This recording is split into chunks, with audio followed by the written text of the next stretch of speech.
Hi guys! At dumating na nga ang aking mother and brother dito sa Taiwan. First time ng aking kapatid.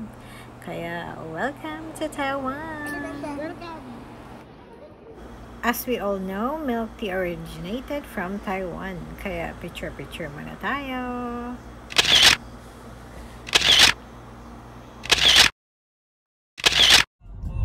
And on our first day, we went for strawberry picking in Daho.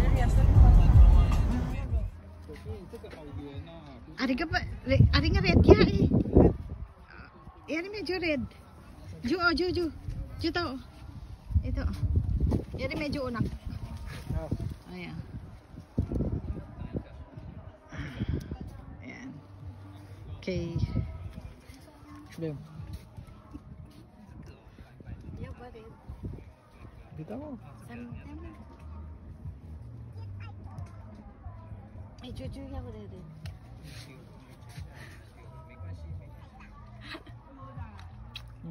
Masing mau kau.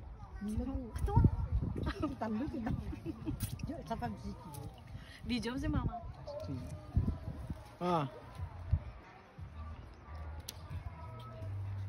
Nang sampo. Nak, ay. Gimana kanan mah? Sini nak mah. Sian na na. Di situ ya tadi. Mark, 是么kakak mo kau? 那个很漂亮，我看看一个好漂亮的草莓，那一个漂亮。Yan. 是么kakak mo kau? Ano kan ikut strawberry ke Taiwan? Oh yeah. Strawberry in Taiwan. Ay, iba. Ma, magtubakan ka na muna. Oo, ano ba yun ako? Yan. Matubang ka na nga mga kumakatatad day. Bilis.